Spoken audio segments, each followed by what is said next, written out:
देखिए, निधि को दिल्ली पुलिस अपने साथ लेकर जा रही है और उससे सवाल जवाब का सिलसिला शुरू होगा। निधि अंजलि की दोस्त है और उस रात भी उसके साथ ही मौजूद थी। तो दिल्ली कंझावला केस में इस वक्त की ये बड़ी खबर। अर्पिता, कंझावला केस में निधि को पुलिस अपने साथ अब ले जा रही है, उसके घर से ले गई है, क्योंकि पहले भी बयान जो है वो दर्ज किया गया था, लेकिन एक बार फिर से बयान जो है वो दर्ज होना है। कई और चीजें इसमें सामने आ रही है। हिमांशु हमारे साथ जुड़ चुके हैं हमारे सहयोगी और अपडेट के साथ। हिमांशु, जरा बताइए कि कॉल डिटेल्स जो खंगाली गई हैं, क्या उसमें निधि की कोई भूमिका संदिग्ध दिख रही है, जिसके बाद एक बार फिर से उसको ले गए पुलिस वाले अपने साथ? देखिए, सूत्रों की माने तो दिल्ली पुलिस को कुछ वेरीफाई करना है, कुछ जानकारी इन्वेस्टिगेशन में निकल कर आई है, जिसके बाद दिल्ली पुलिस की एक टीम यहां पर सुबह तकरीबन 10:40 10:45 के आसपास दिल्ली पुलिस की टीम यहां पर एक पहुंची। एक कांस्टेबल यहां पर पहुंचा, उसने यहां से निधि को बुलाया और निधि को अपने साथ लेके बाहर की तरफ जाता है और वहां पर एक वुमन कांस्टेबल मौजूद थी और वो अपने साथ निधि को लेकर के जाते हैं। और जो जानकारी है उसके मुताबिक पुलिस को कुछ चीजें वेरीफाई करानी है, कुछ जानकारी चाहिए, इसके लिए पुलिस लेकर गई है। अब किस तरीके की चीजें वेरीफाई करनी है, क्या दिल्ली पुलिस को इन्वेस्टिगेशन में मिला है, यह अब से कुछ देर बाद साबित होगा। लेकिन एक चीज जो दिल्ली पुलिस ने अब तक क्लियर कर दिया है कि आई विटनेस है इस पूरे मामले की, अकेली आई विटनेस है निधि, और 164 का बयान भी दिल्ली पुलिस ने निधि का दर्ज कर लिया है। और निधि को दिल्ली पुलिस ने पहले भी पूछताछ की थी और उसके बाद उसका बयान भी दर्ज किया था, उसका स्टेटमेंट भी कराया था।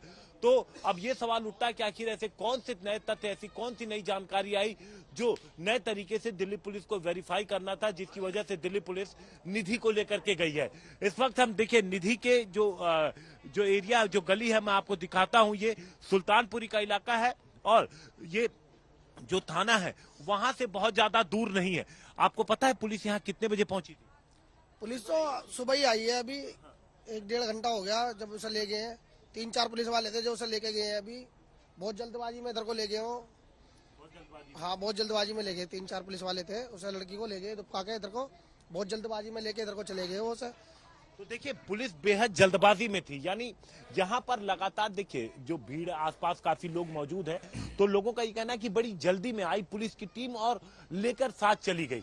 यहाँ पर लगातार लोगों की भीड़ यहाँ पर मौजूद है, तो ऐसे में शायद दिल्ली पुलिस ने पहले ही निधि को मैसेज दे दिया होगा और पुलिस की टीम आई और निधि को अपने साथ लेकर के गई। अब ये लगातार सवाल ये है कि आखिर ऐसे कौन से नए तथ्य, ठीक है मंशू, ऐसे नई कौन सी जानकारी सामने आई है जिसको वेरीफाई करने के लिए पुलिस लेकर गई। बहुत शुक्रिया हिमांशु, शुभांकर, इस खबर पर नजर बनाने के लिए। लेकिन इस बीच आपको बता दें कि देखिए, निधि की भूमिका पहले ही दिन से शक के घेरे में है और उसके बयान भी बेबुनियाद ही साबित हो रहे हैं। और हम आपको निधि का वो सच बता रहे हैं जिसे आपने ना अब तक सुना होगा और ना ही आपने देखा होगा।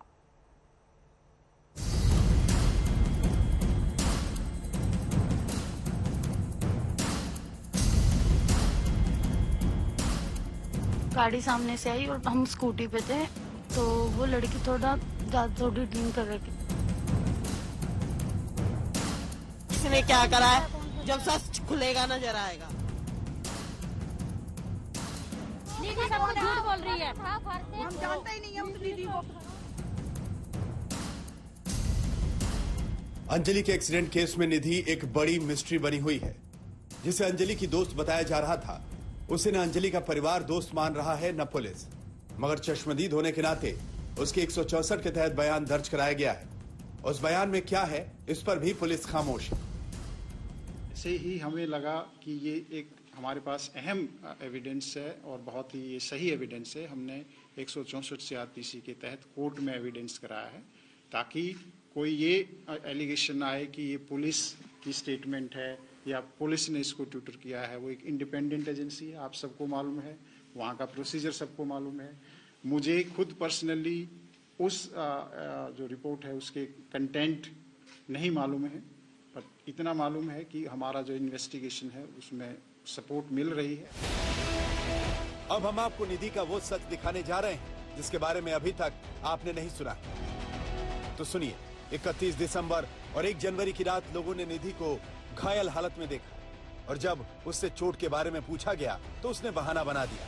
पड़ोसी बताते हैं कि निधि उस रात लड़खड़ाते हुए घर लौटी थी। उसके हाथ में सूजन थी और चेहरे पर खरोच के निशान, और जब उससे लोगों ने पूछा तो उसने घर की सड़क पर गिरने का बहाना बना दिया। अभी तक जांच में जो सामने आया है वो ये कि निधि घटनास्थल से करीब 1.5 किलोमीटर पैदल चलकर पहुंची थी। आज अंजलि के केस में हमने दिल्ली पुलिस को समन करा था। दिल्ली पुलिस के सीनियर ऑफिशियल्स आए हैं और उन्होंने हमें एक जवाब दिया है। जब हमने उनसे पूछने की कोशिश करी कि उन्होंने किस तरीके की जांच करी है, तो उनकी जांच में बहुत सारे प्रश्न चिन्ह निकल कर आए हैं। मेरी ये रिकमेंडेशन है केंद्र सरकार को कि ये केस तुरंत दिल्ली पुलिस से लेके सीबीआई को ट्रांसफर कर देना चाहिए, क्योंकि अभी तक जो दिल्ली पुलिस ने जांच करी है इस केस में, वो मेरे हिसाब से बिल्कुल चिंताजनक है और संतुष्ट करने वाली नहीं है। सबसे पहले हमें यह पता चला है कि दिल्ली पुलिस ने आज तक निधि का फोन रिकवर नहीं करा है। ऐसा कैसे हो सकता है? निधि का फोन रिकवर करना बहुत जरूरी है, क्योंकि उस फोन में बहुत इंपॉर्टेंट एविडेंस हो सकती है। तो अभी तक निधि का फोन रिकवर नहीं करा गया है, कन्फिस्केट नहीं करा गया है, एफएसएल में नहीं भेजा गया है। ये बहुत बड़ी बात है। अब अंजलि के पड़ोसियों का गुस्सा निधि पर उबल रहा है और वो कह रहे हैं कि निधि को सब कुछ पता है, वो कोई भी सच नहीं बता रही। दिल्ली पुलिस भी निधि को छिपा रही। हमारे सामने आ रही, उसने क्यों नहीं थाने में बताया? क्यों नहीं है? हर एक चीज है। हम उनके घर से, उनके परिवार से ही है, हम उनके पड़ोसी हैं जी। हमारी बेटी थी, वो हमारी गली में हमारे सामने पली थी, पैदा हुई थी, सब कुछ। हमें बहुत दुख है, उस बेटी का बहुत दुख है। हमारी ये मांग है जी, इंसाफ चाहिए। इस लड़की को सारा पता है, ये इसको ये छुपा कर रही है, इसके आगे आए सबके सामने। ये मांग है हमारी। पता नहीं जी हमें क्यों नहीं आ रही, ये पुलिस जाने ये क्यों नहीं आ रही। जो पुलिस इसको छुपा रही है वो सामने क्यों नहीं लाया जा रहा। अब अंजलि केस में लोग दिल्ली पुलिस और उस रात की इकलौती चश्मदीद निधि को कटघरे में खड़ा कर रहे हैं। पुलिस से सवाल पूछे जा रहे हैं कि निधि का फोन अब तक जब्त क्यों नहीं किया गया है, अभी तक सारे सीसीटीवी फुटेज क्यों नहीं खंगाले गए, बाकी चश्मदीद गवाहों का 164 के तहत बयान दर्ज क्यों नहीं किया गया। राहुल गौतम के साथ हिमांशु मिश्रा, दिल्ली आज तक।